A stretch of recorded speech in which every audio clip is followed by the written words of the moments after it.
It's Tuesday, March 12th. I'm Josie Duffy-Rice. And I'm Tre'vell Anderson, and this is What a Day, the pod that thinks we're excited for a possible Beyonce cover of Jolene for her upcoming album. We say we think because Dolly herself told a Tennessee news outlet last Friday that she thinks Beyonce recorded it. Listen. What does that mean? She not breaking that NDA. She knows what's good for her, okay? Her lawyer called immediately and said, "Don't you dare." On today's show, Florida settled a lawsuit over the so-called Don't Say Gay or Trans bill, but it's not a complete victory for LGBTQ folks. Plus, scientists have a request for you during next month's eclipse. Do you see animals getting it on? If you do, you might be able to contribute to science. Leave me out of science. But first, President Biden released his budget proposal on Monday for the next fiscal year. The $7.3 trillion proposal includes more spending on social programs, more help for families, and higher taxes on corporations. It's a major proposal from the president, though as it stands now, it has almost no chance of being passed by Congress. But we're going to talk about what stands out the most and what to watch for in the coming months as Biden and Republicans negotiate on what will make it into the final draft. An approved budget or not, the next fiscal year starts this coming October 1st. Let's start with the spending. Where's this money going, and what is President Biden proposing the federal government spend more on? Well, the Biden administration has really leaned into investing in social programs rather than focusing on cuts. And it's clear that the budget is trying to make things easier for the people struggling due to increased costs in these past few years. The budget would create new tax credits for some home buyers that would make homeownership more available to those who can't currently afford it. It would make permanent tax credits for some healthcare coverage. It would increase the number of drugs subject to price negotiation in Medicare by more than double. Right now, the number is 20. It would go to 50. And the administration has also proposed spending about $12 billion to reduce the cost of college. And the budget also provides a lot of help for families. It includes a national 12-week paid family and medical leave program. It would increase the child tax credit to where it was in 2021, which, as you may remember, helped reduce child poverty significantly. And it would also do the typical American budget things. It would increase military spending to a grand total of $895 billion. And the budget also calls once again for aid to Ukraine and Israel. Biden said that the proposal would not require raising taxes on any family making less than $400,000 a year. And in fact, he said that those families should get more tax relief under his plan. Tax relief is always a good thing, but if he's not raising taxes on most people, how is he planning on paying for this? By raising taxes on those with much more money than that. He proposes raising taxes on large corporations by 7%, from 21 to 28%. You may remember that those taxes were reduced under Trump in 2017. He also wants to raise the fuel taxes for corporate and private jets. He wants to quadruple the 1% surcharge on corporate stock buybacks. He pushed back on criticism that he was being too hard on the wealthy and corporations. In New Hampshire on Monday at a campaign event, he said this. I'm not anti-corporation, but I'm a capitalist, man. Make all the money you want. Just begin to pay your fair share of taxes. I mean, if that's what you want to claim in this environment, okay. Yeah. Well, but I know this proposal, right, is not going over well at all with Republicans, I'm sure. Yeah, it's not, as you may imagine. In a statement, the House Republican leadership called it a, quote, misguided budget proposal. But, really, this is a starting point for negotiations. Honestly, it's a campaign document, right? It's a way of garnering votes, of signaling his values. No one believes that this is going to really get anywhere with Republicans as it's currently written. But this process is going to take months, so we will keep you up to date since Biden is going to be campaigning at the same time. And speaking of that, more states go to the polls today. It is expected that if they win their respective contests, both Biden and Trump will walk away with enough delegates to secure their party's nominations. So people in Georgia, Hawaii, Mississippi, Washington, and abroad, gotta go vote. Absolutely. Thanks for that, Josie. Now on to Florida, where apparently they can now say gay and or trans in the classroom, sort of. In an update to the Parental Rights in Education Act, aka the so-called Don't Say Gay or Trans bill, state education officials and civil rights attorneys reached a settlement on Monday that quote-unquote clarifies some of the parameters around the law which passed back in 2022. Equality Florida one of the plaintiffs in the suit against the state, said the settlement, quote, dismantles the most harmful impacts of the law. But I'll talk more about how much of a victory it actually is. When Florida Governor Ron DeSantis signed it into law, it restricted the instruction on sexual orientation and gender identity in kindergarten through the 3rd grade. Then last year, the ban was extended to all grades. Yeah, and we've seen other states like Alabama, Arkansas, Indiana, Iowa, Kentucky, North Carolina, among others, model Florida's Don't Say Gay law for their own anti-LGBTQ legislation. But this whole time, there has been a lot of confusion about what this ban actually means in practice, right? Can a teacher who is queer or trans identify as such in the classroom? Can teachers put up rainbow stickers? Does this prevent schools from having gay-straight alliances? One of the major points that LGBTQ advocates have cited throughout this whole saga has been that the law was too vague. And so this settlement sort of clears up what is and is not allowed. Several groups sued the state over the original law, and they settled yesterday. So can you tell us exactly what this settlement entails? Yeah, so here are some of the highlights, or maybe they're lowlights. Y'all decide. First off, the Florida Board of Education has to send explicit instructions to every school district saying that the law is not an all-out ban on the discussion of LGBTQ plus people in schools. Gender identity and sexual orientation cannot be part of the formal instruction, but if it comes up outside of instruction, it's fair game. If a book makes a passing reference to somebody's sexuality or the fact that they, have 2 parents, it's fine because it's not instruction on sexuality or gender identity. But if they were specifically teaching on that, it would be a problem. The settlement also clarifies that the law does not ban anti-bullying rules on the basis of sexual orientation and gender identity. It does not restrict gay-straight alliances. And it also does not apply to LGBTQ characters in literature and media or to library books that are not being used for classroom instruction. The whole thing is set up around what is considered instruction and what is not considered instruction.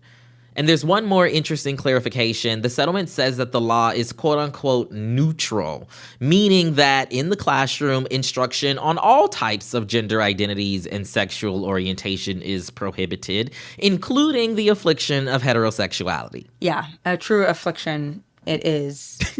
But overall, this clarification sounds like a better thing for the LGBTQ community, especially in Florida. So how has the response been to this news? Yeah, local advocates, as well as the more than a dozen parents, students, and teachers who filed the initial lawsuit, they're calling the settlement a win. The LGBTQ rights organization Equality Florida was one of the plaintiffs, like I mentioned earlier. Its executive director, Nadine Smith, said in a statement, quote, "This settlement not only reaffirms the rights of LGBTQ plus students and educators to live and speak openly, but also marks a significant step towards rectifying the damage inflicted by the Don't Say Gay or Trans law. It's a testament to what we can achieve when we stand united against discrimination and for the dignity of all LGBTQ plus people in Florida."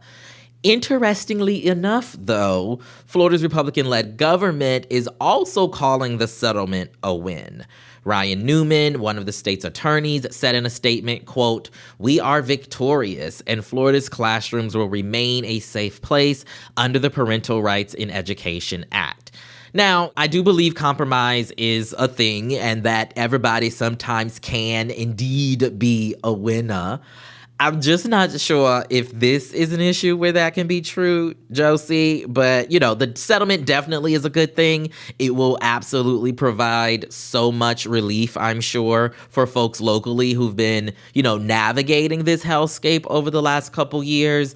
But like you kind of mentioned earlier, I'm interested to see what the in-practice application of this clarification, looks like. It's great that this is better than it could be in terms of clarification. I think it's also just a reminder, advocates in Florida have had to spend years on this ridiculous, bigoted, stupid bill that even if everything turns out okay, it's just so unjust that people have to spend their time doing this. It absolutely is. But that is the latest for now. We'll be back after some advertisements.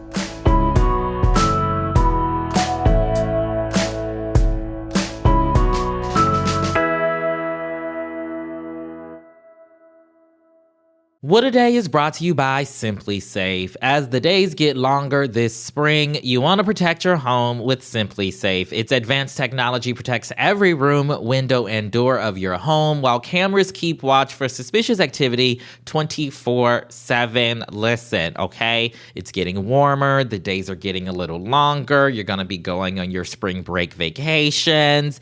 You want to make sure everything, is still there where you left it when you return. Test it out with no risk to you with Simply Safe's 60-day risk-free trial. Our listeners get a special 20% off any new Simply Safe system when you sign up for Fast Protect monitoring. Just visit simplysafe.com/whataday. That's simplysafe.com/whataday. There's no safe like Simply Safe. What a Day is brought to you by Vuori. Vuori's performance wear clothes are designed to look great no matter what you're doing, both in and out of the gym. And they might be the most comfortable pants I've ever worn in my life. Buttery soft, yes. So soft. Yes. I have on one of their cropped sweaters, and it's a staple now. I don't think I'll be taking it off until next week. But don't judge me. I won't judge you. And don't judge me for not working out, but wearing comfortable workout clothes. That is, I feel like, required. That's part of the beauty of Vuori. On the couch, in the gym, it still works. I look like I work out and like I dress cute when I work out. But in fact, I don't do either. And this is just me dressing normally and comfortably. That's the flex, though, because Vuori is an investment in your happiness. So for our listeners, they are offering 20% off your first purchase. Get yourself some of the most comfortable and versatile clothing on the planet at vuori.com/WOD. That's VUORI.com/WOD. Not only will you receive 20% off your first purchase, but enjoy free shipping on any U.S. orders over $75 and free returns. Go to vuori.com/WOD and discover the versatility of Vuori clothing. This show is sponsored by BetterHelp. If you're thinking of starting therapy, give BetterHelp a try. It's entirely online, designed to be convenient, flexible, and suited to your schedule.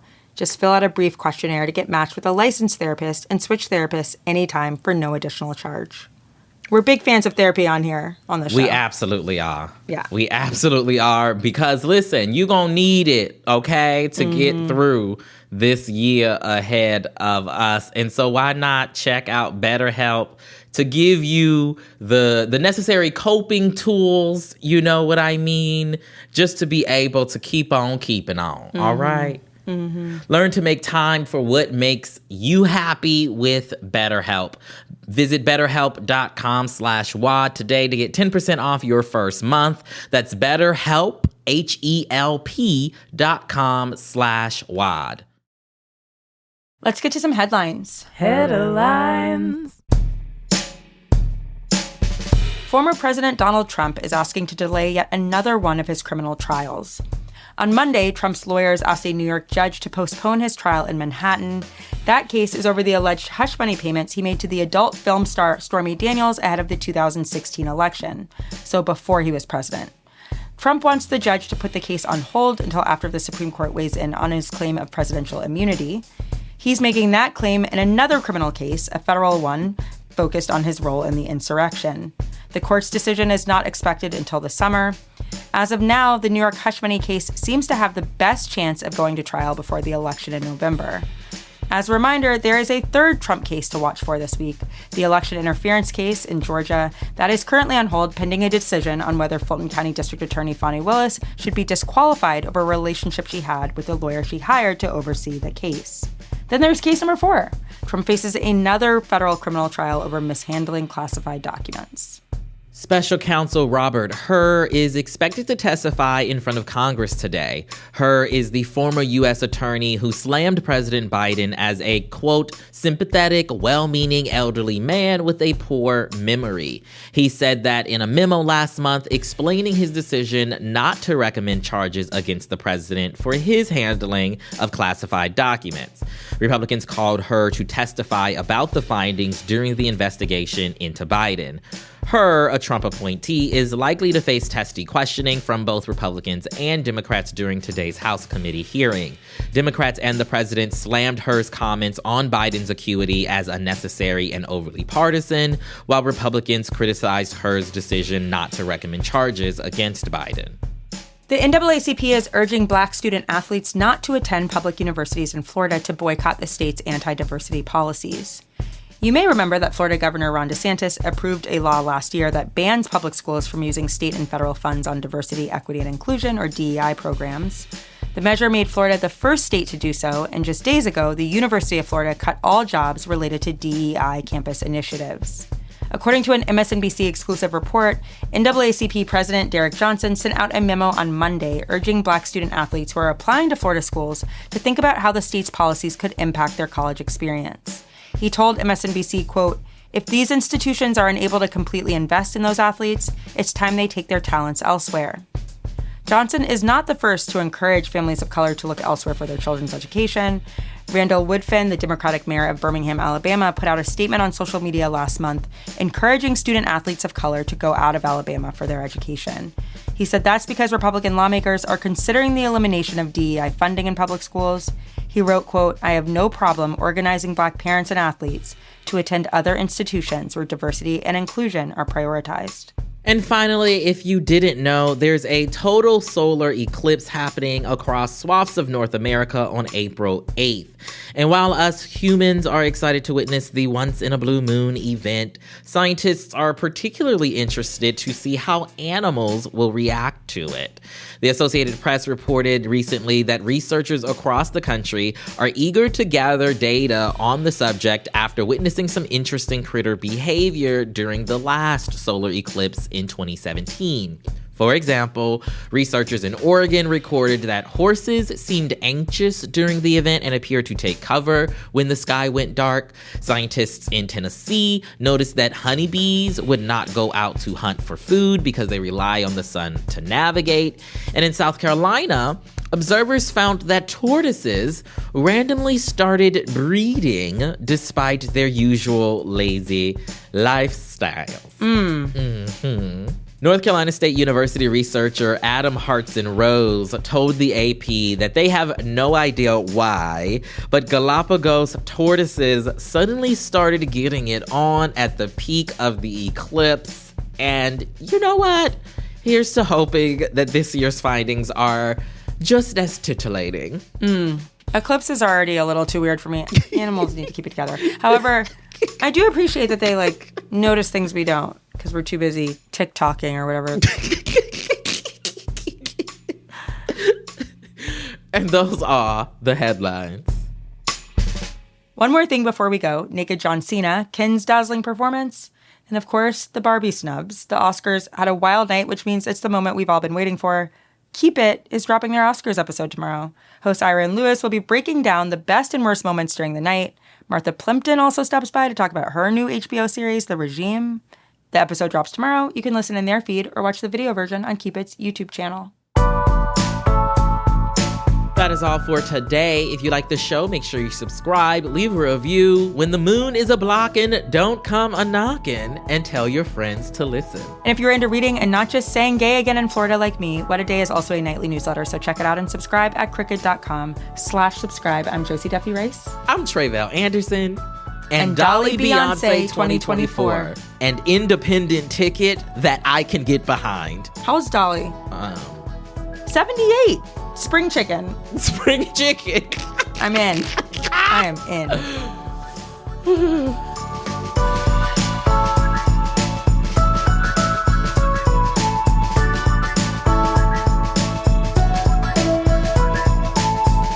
What a Day is a production of Crooked Media. It's recorded and mixed by Bill Lance. Our associate producers are Raven Yamamoto and Natalie Bettendorf. We had production help today from Michelle Alloy, Greg Walters, and Julia Claire. And our showrunner is Leo Duran. Adrian Hill is our executive producer. Our theme music is by Colin Gilliard and Kashaka.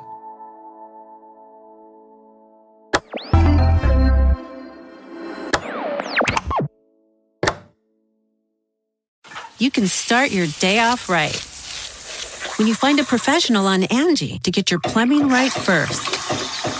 Connect with skilled professionals to get all your home projects done well. Visit Angie.com. You can do this when you Angie that.